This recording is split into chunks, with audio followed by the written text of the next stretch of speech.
My wedding was stolen from me, and the one who did it was my brother-in-law. I never imagined that my wedding day would turn into a twisted spectacle where I wasn't even the main character. Today was supposed to be the happiest day of my life, the day I walked down the aisle to the man I loved. But instead, I sat frozen in front of my vanity, gripping the edge of the table so hard my knuckles turned white. My name is Isla, and I'm engaged to Grayson, the man I've loved for 4 years. I'm an independent jewelry designer, someone who built her life with her own hands. I should have known that my family would never let me have this moment. Because in my family, there is one person who always gets his way: Damon, my sister's husband. Damon is not a good man. He's manipulative, power-hungry, and obsessed with control. Ever since he married my sister, he's acted like he was the head of our family. He's rich, successful, and my parents treat him like some kind of savior. To them, he can do no wrong. He thrives on attention, feeds off of power, and hates when someone doesn't bend to his will. So when Damon declared that my wedding needed a small adjustment, no one dared to challenge him.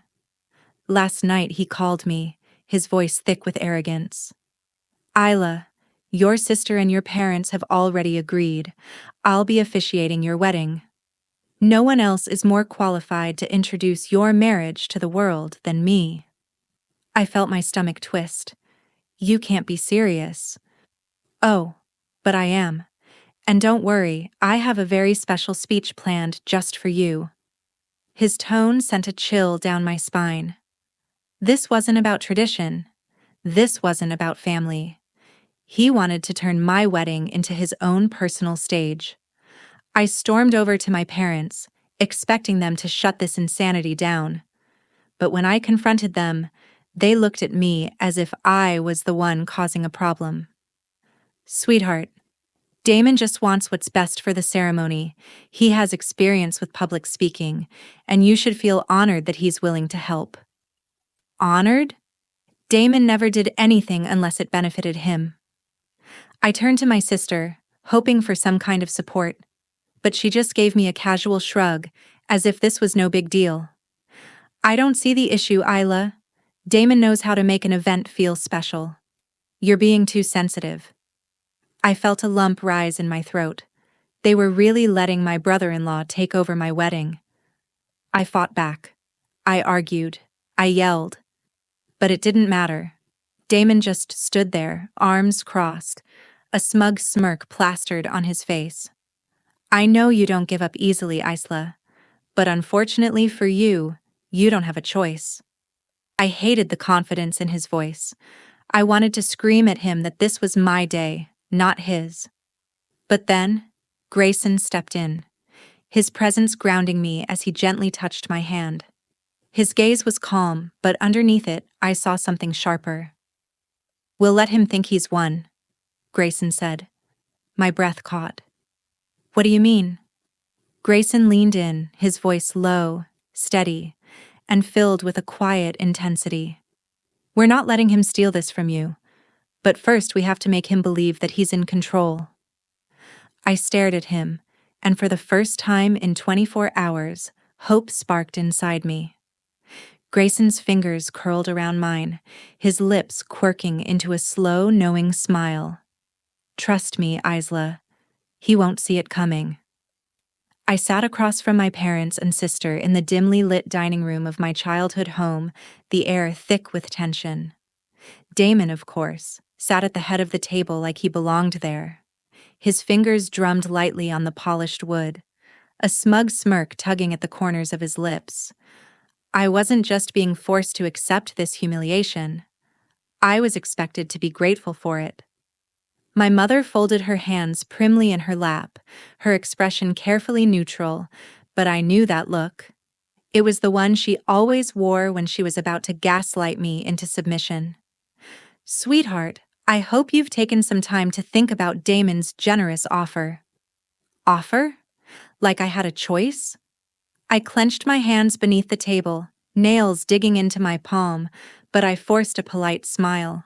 "Of course, Mom. I've thought about it a lot." Damon's smirk widened as if he had already won. He thinks I'm about to roll over. I swallowed hard, playing my part.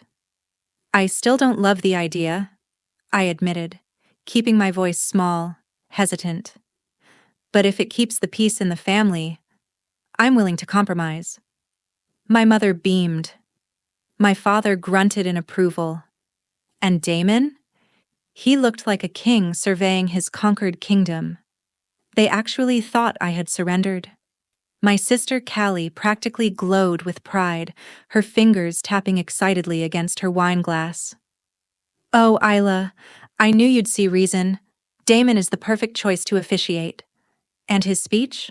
Ugh, it's going to be amazing. His speech. The speech that wasn't about me or my marriage. The speech that would turn my wedding into the Damon show. I pressed my nails deeper into my palm to keep from shaking. I'm sure it will be, I said sweetly. But since I'm compromising, I do have a few conditions. The air in the room shifted. Damon's fingers stopped drumming. My parents' smiles faltered. Callie tilted her head just slightly. Conditions? Damon echoed, his voice still light but with an edge of irritation. I nodded, keeping my voice steady. Well, if we're making changes to the wedding, I think it's only fair that we adjust a few other things to accommodate this new arrangement. I glanced at Grayson, who sat beside me, silent but attentive. He met my gaze with the tiniest nod. Time to set the trap. I think we should upgrade the venue, I continued. With Damon being such an important part of the ceremony, we need a space that reflects that. A larger ballroom, better decor, and of course, professional videographers to capture every moment. My mother waved a dismissive hand. Oh, that's not a problem. We'll help cover the cost. This is a family event after all. Perfect. Damon leaned back, watching me carefully now. Is that all? I shook my head. Actually, since Damon will be at the altar, we need to rethink the bridal party. Callie frowned. What do you mean? I smiled innocently. Well, if Damon is officiating, then he can also be in the wedding party. It would be too much focus on one person, don't you think? The moment the words left my mouth, I saw it. Damon's jaw tensed. He hadn't expected to lose anything in this exchange. Callie blinked in confusion. Wait, but Damon was supposed to walk with me. He was going to stand with us. I tilted my head. But he won't be part of the wedding party. He'll already have his moment at the altar. It would just look strange. Damon's smirk was gone now. His fingers tapped against the table again, but slower, calculated. He knew I was maneuvering around him, but he couldn't call me out without making himself look unreasonable. Callie hesitated. I could see her debating whether to argue, but then she let out a delicate laugh, flipping her hair. I suppose that makes sense. A small sacrifice for such a big moment, right, babe? Damon didn't answer immediately. For the first time, I saw a flicker of uncertainty in his eyes. Grayson squeezed my hand under the table. Step 1 was complete. We had given Damon and my family just enough control to make them feel confident. Now, we just had to tighten the leash until they were in too deep to back out. But I wasn't done yet. I turned back to my parents, schooling my features into the most grateful expression I could manage. Thank you both for supporting us. This means a lot to me. My mother smiled, pleased that I had come around. And then I delivered the final blow. One more thing, I added, keeping my voice light. Since Damon's role is so significant, we should probably have the guest list reflect that. We wouldn't want anyone to feel left out, so we should double-check that everyone important to him is invited. Damon's head snapped toward me. He had no idea that Grayson and I had already revised the guest list behind their backs. His friends, the ones he had added without my permission, their invitations would mysteriously never arrive. Meanwhile, my closest friends, the ones my mother had conveniently forgotten to include, would be at the wedding in full force. Callie perked up. Oh, that's a great idea. Damon has so many important connections. We should make sure. My father nodded. I'll go over the list again tonight. Damon was staring at me now, suspicion creeping into his features. He wasn't stupid. He knew something was off, but it was too late. The stage was set. They thought they were shaping my wedding into what they wanted, but in reality, they were funding their own downfall. Damon exhaled sharply, running a hand through his hair before forcing a tight smile. Well, Isla, I have to say, I'm glad you finally came to your senses. I smiled right back. Oh, Damon. Me too. The morning of my wedding, I felt an eerie sense of calm. I should have been nervous. I should have been filled with last-minute jitters, worried about my dress, my vows, or even my makeup. But instead, I sat in my bridal suite, sipping my coffee, my heartbeat steady. Because today wasn't just my wedding day. It was the day Damon would finally learn what it felt like to lose. At exactly 9:17 a.m., my phone vibrated on the vanity beside me. I glanced down. A text from my mother. Mom, Isla, we have a huge problem. Damon's speech notes are missing. He says someone must have taken them. I took a slow sip of my coffee. Oh, how tragic. I let the message sit there, watching the seconds tick by, knowing full well that Damon was pacing somewhere, barking orders, tearing through his things like a madman. 10 minutes later, another message. Mom, Isla, please. He's panicking. He says it's a disaster. Can you check your suite? Maybe they got mixed up with your things? I smirked. His speech. The speech that was supposed to glorify him. The speech that would turn my wedding into his show. Gone. I finally replied. Me. Oh no, that's awful. But I really can't get involved right now. I'm getting ready for my wedding. I'm sure he'll figure something out. I could practically hear my mother's frustration through the silence that followed. Damon was losing control, and he wasn't the only one. At 10:30 a.m., Grayson's phone buzzed. He glanced at the screen, then let out a low chuckle before showing it to me. A text from his brother. Brother. Dude. You need to see this. Attached was a photo. A group of well-dressed people stood outside the venue looking confused and irritated. Damon's friends. Their invitations had never arrived. I pressed a hand to my lips, holding back my laughter. How unfortunate. By now, my parents must have realized something was wrong. The guest list had been altered. Damon's speech had vanished. But they were too busy trying to salvage the disaster to actually put the pieces together. And that's when the final blow landed. At exactly 12:15 p.m., my father called me. I ignored it. At 12:17 p.m., he called again. This time, I picked up. Dad? I answered sweetly. His voice was sharp, controlled. But beneath it, I could hear the simmering panic. We have a serious situation. Damon is at the venue, but they won't let him inside. I frowned. What do you mean? The security, he snapped. They're saying he's not on the list. I sighed, shifting in my chair. Oh, Dad, that's strange. I specifically told the venue that only invited guests should be allowed in. Maybe his name just wasn't on the final list? There was silence. A long, dangerous pause. I could hear my mother's frantic voice in the background, could imagine Damon standing there, red-faced, demanding entry.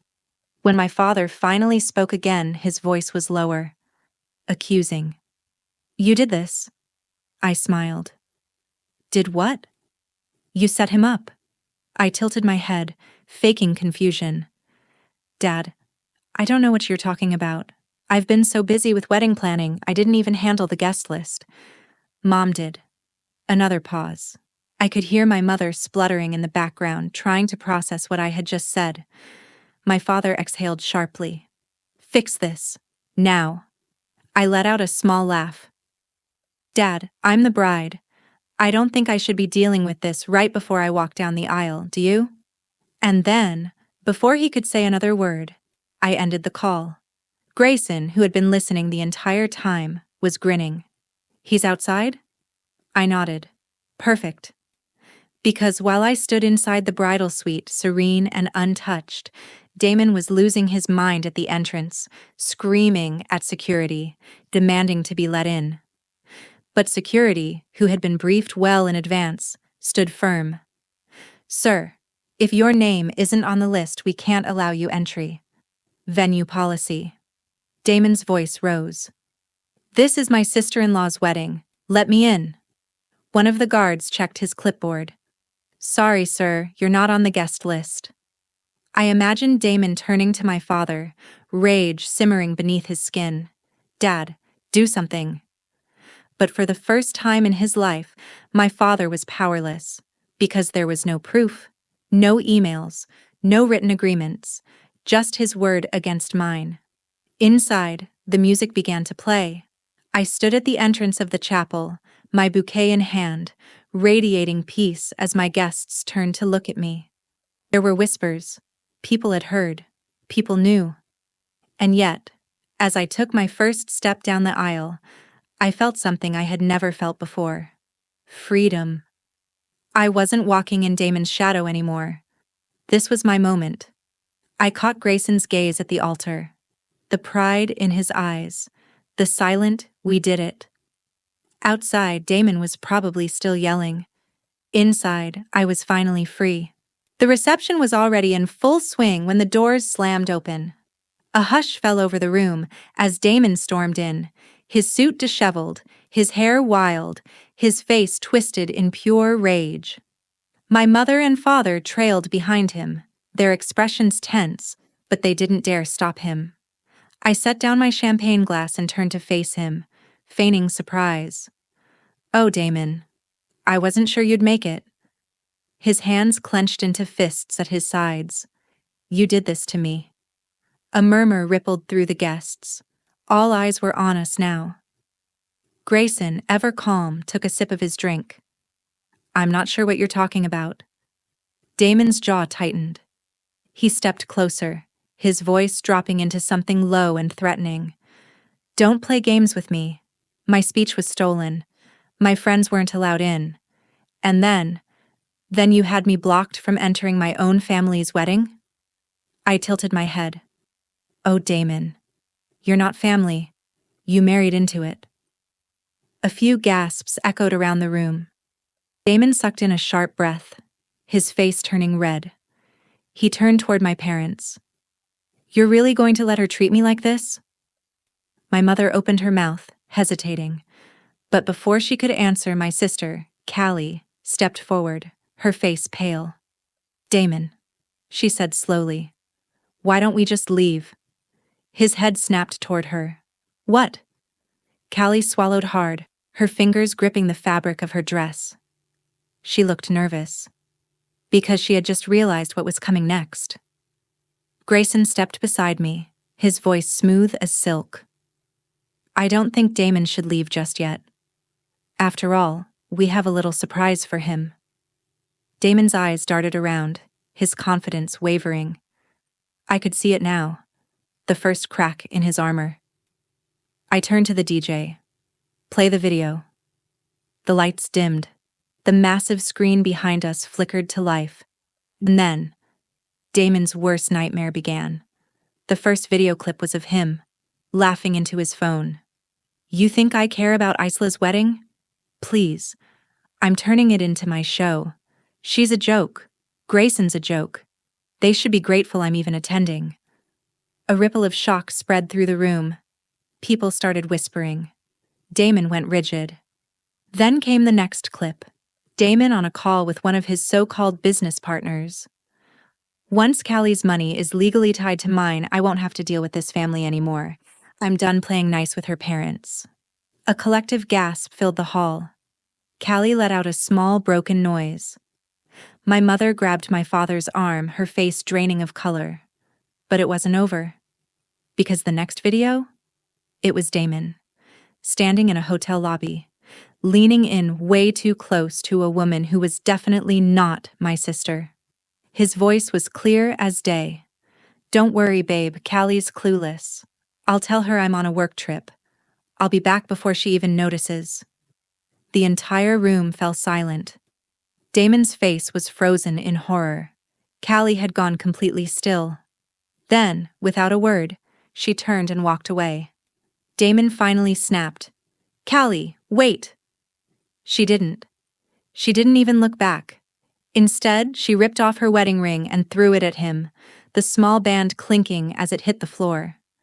Damon looked like he had been struck. Then, as if realizing just how badly he had lost, he turned toward my parents. "You can't seriously believe this." But my father, the same man who had defended him for years, shook his head. "Get out." Damon staggered back, his mouth opening and closing. He turned to my mother, desperate, but she looked away. It was over. He had nothing left. The security guards, the same ones who had kept him out of my wedding, stepped forward. Damon let out a breathless laugh. "You can't be serious." One of the guards smiled. "You're not on the guest list." And just like that, they dragged him out. The doors slammed shut. And then, the entire room burst into applause. I felt Grayson's arms wrap around me, his voice warm against my ear. "We did it." I smiled. Damon was gone. My wedding was mine again. And for the first time in my life, I was finally free. The air inside the reception hall was electric. Laughter and conversation hummed around me, but my focus remained on one thing: the fact that, for the first time in my life, Damon had lost. As the music played and guests returned to celebrating, I let out a deep breath, feeling a weight I had carried for years finally lift. My wedding was mine again. Damon was gone. Or so I thought. Because barely an hour later, just as Grayson and I were about to cut the cake, the doors slammed open again. Damon stood there. His face was flushed with fury, his tie loosened, his entire presence a stark contrast to the confident, smug man he had been just hours ago. Security immediately moved toward him, but he lifted his hands, voice booming through the hall. "You think you've won, Isla? You think this is over?" The room fell silent. Grayson tensed beside me. My father stood from his chair, but I held up a hand. "No," I said, my voice calm. "Let him talk." Damon's lip curled. "You ruined my marriage. You turned my wife, my in-laws, and everyone I cared about against me. Do you know what you've done?" I tilted my head. "I don't know, Damon. Maybe I just showed people who you really are." His eyes burned into mine, his chest rising and falling with every angry breath. But then, his mask of rage cracked. Just slightly, because he realized something. There was nothing left for him to fight for. The guests were watching, some whispering, some outright glaring at him. My mother, who had once worshipped the ground he walked on, looked away. "Callie?"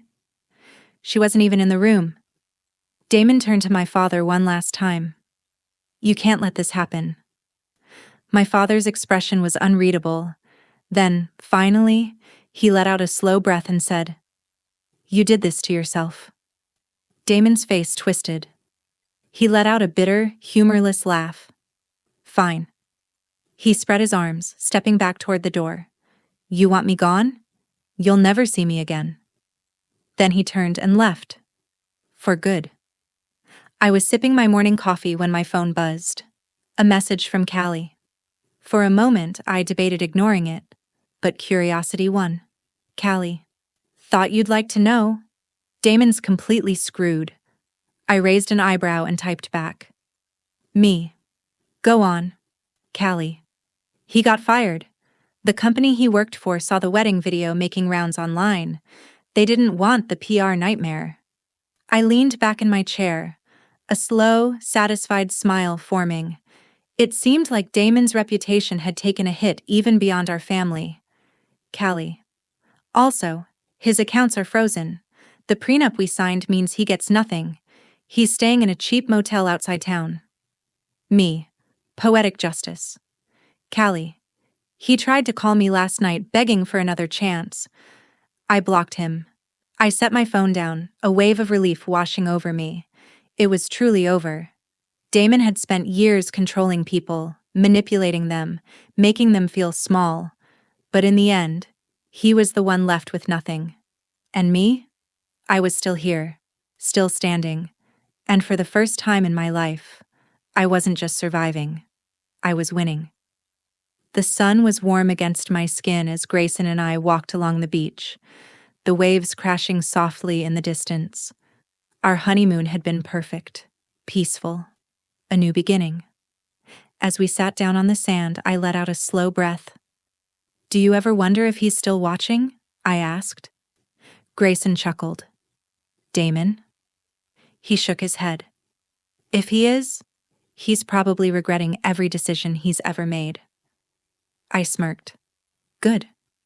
I didn't need revenge anymore. Because I already won. And Damon? He would spend the rest of his life knowing it. If there's one thing I've learned, it's this. Never let a manipulator think they have control over you. Because the moment they believe they've won, that's when they're most vulnerable. And when they fall, they never see it coming. Comment the number 1 if you think Damon got exactly what he deserved. And don't forget to like, share, and subscribe for more insane revenge stories.